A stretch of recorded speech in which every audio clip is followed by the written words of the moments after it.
Hey everybody, today we're going to talk about The Maze Runner. Look, it's pretty good actually. It's the first of a trilogy. It features a community of teenagers. They're all boys. They've all had their memories wiped. They all are placed in the middle of this huge maze with no clear way out. It's full of puzzles and dangerous traps and murderous monsters called Grievers. They're kind of like these giant insect-like bugs mixed with robots. They're super cool, super sci-fi. This group of people, they establish a lot of their own jargon. It almost feels like their own little world there. They almost have their own language. They use words like shank and stuff like that. A lot of like invented curse words. It's pretty creative, something you don't see a lot in books, especially YA books. And it really works too. For the cast that they have, it seems natural. It does get a little annoying, but like if you read a teenager cursing a lot anyways, it's gonna be a little annoying, you know what I mean? So this maze is giant. They don't even know how big it is. They don't know everything about it. The more you learn about it, the more you know that you don't know about it. And the key to getting out lies within the maze. In the center of the maze is this glade, is what they call it. It's like a grassy plain. It's peaceful during the day, at least. It's quiet. They built farms on there. They built shelter. They have a community all centered around the glade, and that's where their central hub is. That's where they meet and like learn and try and figure out the maze pretty much as a group. There's a pretty decent sized community there. I don't know if they say exactly how many boys are there, but the way it works is in the center of the glade there's a elevator, and the elevator shoots up one person every month. And intro our protagonist Thomas, he's shot up the elevator, and all his memories are wiped just like everybody else. And as expected of your protagonist to be a little bit more special than everybody else. And what's interesting about Thomas is he really wants to be a maze runner. He wants to go out into the maze. He wants to learn more about it himself. He thinks he could take it on by himself. And obviously that's just not the case. Teamwork always makes the dream work. Duh. After Thomas shows up the next day, their first girl shows up. Her name's Teresa. And Teresa pops up in the elevator. Like, once again, no memories, just knows her name. And she has a note with her that says that she's going to be the last person sent up from the maze, or from the elevator, which is scary for them because the elevator is also how they got a lot of their goods and supplies. They survive a lot through this elevator. It's almost like they're God. That's like the premise of the story. They have to try and get out of the maze, obviously. They know that a government type figure called Wicked is behind the maze and behind sending them there. They don't think that it's any one person. It's a group. It's the current government in place that's doing this, which is pretty similar to stories like Hunger Games or Divergent. They also offer a lot of government secrecy, a lot of mistrust for the systems in place, like their government, like their leaders, and rightfully so. There's a lot of things that aren't clear. There's a lot of things that objectively and on surface level look very twisted and dark, and they are. For them, getting out of the maze is not only about survival, but it's about learning more about who is behind all this. Why are they doing this to these seemingly innocent young adults? And so as far as Maze Runner goes, I thought the introduction was great. It's fast-paced throughout the whole book. It's really not it's not as shallow as you think it might be. There's like many layers and layers of layers upon learning about the maze, and a lot of fun little puzzles hidden amongst the maze that they have to solve in order to get out, which are really enjoyable to read. They offer you a lot of clues as you go on, so you yourself as the reader have guesses as to what's going on, and it's really cool. There's a pretty good group of characters alongside Thomas in this book. You have Teresa, who's the other girl. She's sort of like a foil character. And you have Gally, who is like the jerk. I hate Gally. Minho, he's pretty cool. He's one of the runners, along with Newt and Albie, their leader. And then you have Chuck, who is a younger kid, probably the youngest in the Glade, who has a special bond with Thomas, like immediately, and you almost look at him as like a little brother type figure, and it's really touching, you know. The relationship they build, it means a lot, and it offers a lot of reason for Thomas to move forward, to not only get himself out of this maze, but to get the people he cares about out of this maze. They really form a bond, even. So something a lot of dystopian novels do feature is world building. Very oftentimes will you start your dystopian novel, especially in a trilogy sense, in one place and end it in that same place. The Maze Runner's no exception to that, especially as a trilogy. Each book sort of expands and zooms out even further, but even within this book, you start out just in the elevator, and then you're in the Glade, then you're in the maze, and then the maze just seems so big. There's so much more to learn that no matter what you do, it's like endless. And I thought the way they did it was compelling.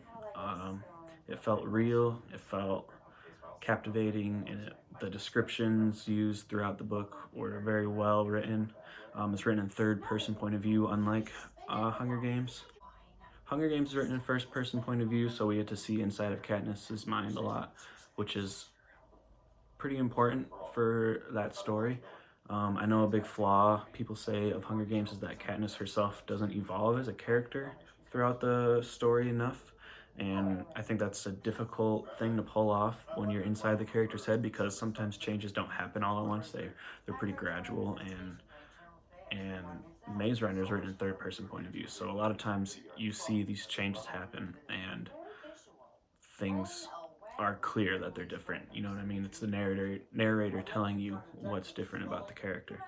So I think the third person point of view really works for this story, and I think Thomas shows his character development through the loss of his friends and through the loss that he faces in the maze, and just like his failures. The biggest loss he has to face, spoiler alert, is the loss of Chuck.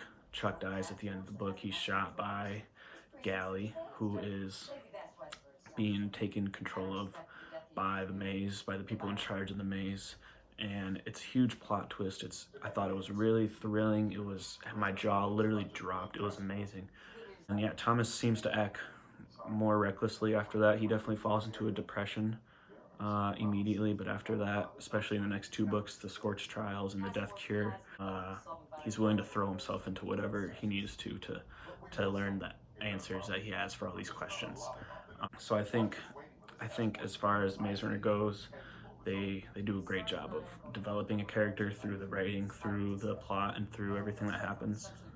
Another series that does this very well is called Attack on Titan. It's a manga series or comic book. The main character's name is Eren. He is the son of a doctor, and his mother is killed when this terrorist attack strikes their nation, pretty much. And through that, he becomes very hardened. He's not himself anymore, and he slowly learns that his father isn't the hero that he thought he was, and that his friend is soon going to die because of this thing that happens to him. It's really deep and complex, but basically through everything that's happening to him, they're showing a different side of Eren, and how this new different side of Eren is going to react and change the world around him, which is similar to what Thomas is doing. Thomas in The Maze Runner is using all the new information that he's taken in, using all the new developments and all the new things that are happening in the maze, in the Glade, in the Scorched Trials, and everything going on in Wicked, to make his decisions to progress the plot forward through decisions that he may not have made had he known the bigger picture. But since he has no memory, he has to learn everything about this system that's in place, this system that is not necessarily looking like a great system, the government Wicked. So Divergent and Maze Runner do world building similar in that sense, whereas they seem to zoom out each book a little bit more, which is a pretty safe formula to use. Some themes throughout Maze Runner: they do this interesting thing where they seem to compare savagery against civilization through it with the Glade and the